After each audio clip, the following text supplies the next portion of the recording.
आम जनता से जुड़ी खबरों को देखने के लिए इंडिया न्यूज लाइव टीवी को सब्सक्राइब करें और नोटिफिकेशन के लिए बेल आइकॉन दबाएं।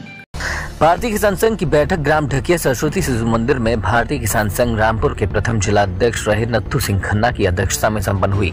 बैठक में आवारा पशुओं और बंदरों के द्वारा किसानों की फसलों में अत्यधिक नुकसान करने का मुद्दा गूंजा। इस अवसर पर जिलाध्यक्ष आदेश संगदार ने कहा कि सरकार के द्वारा जनपद में कई स्थानों पर बृहद गौ संरक्षण केंद्र और अस्थायी गौवंश आश्रय स्थल बनाए गए हैं, लेकिन वहां पर गौवंश को ले जाकर भूखा रखा जा रहा है। उनके खाने के लिए चारा तक नहीं मिल रहा, जिस कारण गौवंश भूखे मरने को मजबूर है तथा जो आवारा पशु जंगलों में है वह किसानों की फसलों को नष्ट कर रहे हैं, लेकिन कोई भी अधिकारी इस ओर कोई ध्यान नहीं दे रहा। बैठक के बाद जिलाध्यक्ष आदित्य संगदार ने अपने कार्यकर्ताओं के साथ जाकर ग्राम घारमपुर में स्थित अस्थायी गौशाला का निरीक्षण किया तो जमीनी हकीकत का पता चला कि सैकड़ों की तादाद में गौवंश वहां पर खड़े हैं, जिनके बैठने और चारा खाने की व्यवस्था तक नहीं है तथा उनके खाने के लिए जो कुट्टी पड़ी हुई है उसमें सड़न की बदबू आ रही है। इस संबंध में वहां के कर्मचारियों से बात की तो उसने बताया कि अभी 3 गायों की मृत्यु भी हो चुकी है जो कि अंदर पड़ी हुई हैं। इससे यह तो साफ प्रतीत होता है कि गौशाला के अंदर गौवंश का भरण पोषण न होकर मरण पोषण का अवश्य किया जा रहा है। अभी 2 दिन पूर्व ही एक समाचार पत्र के माध्यम से पता लगा था कि कीरा और घारमपुर में गौशालाओं में गौवंश के बैठने हेतु फाइबर के गद्दे भेजे गए हैं, लेकिन उसकी आवश्यकता बाद में है। पहले भूख मिटाने के लिए चारा ही समय से मिल जाए तो बेहतर है।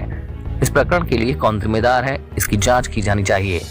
बहुत जल्द ही इसके संबंध में जिलाधिकारी रामपुर से मिलकर पूरे प्रकरण से अवगत कराकर दोषियों के खिलाफ कार्रवाई करने की मांग भारतीय किसान संघ के द्वारा की जाएगी। मैं आदेश संगदार, जिलाध्यक्ष भारतीय किसान संघ रामपुर।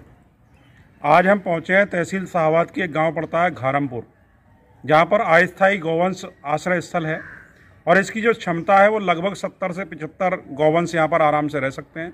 लेकिन यहां का आलम यह है कि 170 या 175 गौवंश यहां पर मौजूद हैं। खाने की व्यवस्था बिल्कुल जीरो दिखाई दे रही है। जो यहाँ पर बता रहे हैं कुट्टी है बहुत सड़ी हुई है, उसमें तो बदबू आ रही है। कैसे वो जानवर खा पाएंगे? उनके खड़े होने की व्यवस्था यहाँ पर बिल्कुल नहीं है। मैं चाहता हूँ कि यह कैमरा थोड़ा सा दिखाइए आप, जिस हालात में गौवंश यहाँ पर खड़े हुए हैं। और कल के एक पेपर में निकला है कि सरकार के द्वारा इनको बैठने के लिए यहाँ पर कुछ गद्दे भिजवाए गए हैं।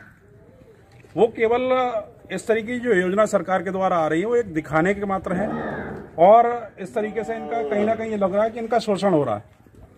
इससे तो अगर ये जंगल में ही थी तो ठीक थी, आज यहाँ पर ला करके इनको मरने को मजबूर कर दिया गया है। और अभी जो यहाँ के जो व्यवस्थापक हैं जो इस व्यवस्था को देखते हैं वो बता रहे हैं कि यहाँ पर 3 गायों की मृत्यु हो चुकी है और उनका शरीर यहीं पर पड़ा हुआ है। तो ये बड़ा दुखद है। अगर सरकार इस पर व्यवस्था नहीं कर सकती तो काहे के लिए गौशाला का संरक्षण क्यों चलाया जा रहा है? इसको बंद कर दिया जाए। किसान अपनी व्यवस्था है, उसका नुकसान हो रहा देख लेगा, लेकिन इस तरीके से आज सरकार में गौवंश का कम से कम हत्याएं तो नहीं होंगी। सरकार चाहती है कि गायों का संरक्षण हो, लेकिन यहाँ संरक्षण नहीं, गौ का भक्षण हो रहा है। और जो यहाँ के कर्मचारी हैं उनको सैलरी भी शायद बता रहे हैं कि समय पर नहीं मिल पाती है और पूरा परिवार 8,000 रुपये में रह करके गुजारा कर रहा है। तो मुझे लगता है कहीं ना कहीं यहाँ पे कर्मचारी भी बढ़ाने की आवश्यकता है। इसको लेकर के सरकार इस ओर अवश्य ध्यान दे। और जो गौवंश यहाँ पर देख रहे हैं आप, ऐसे देख रहे हैं कुछ खाने को मिल जाए, तो ये बड़ा दुखद है। क्यों इस तरीके की गौशाला बनाई गई हैं? गौशाला अगर बनाई गई हैं उनकी व्यवस्थाएं अच्छे से चलाई जाए, वही बेहतर होगा। वरना इन गौशालाओं के नाम पर जो गोरख धंधा हो रहा है इसको बंद कराया जाए। बहुत बहुत धन्यवाद।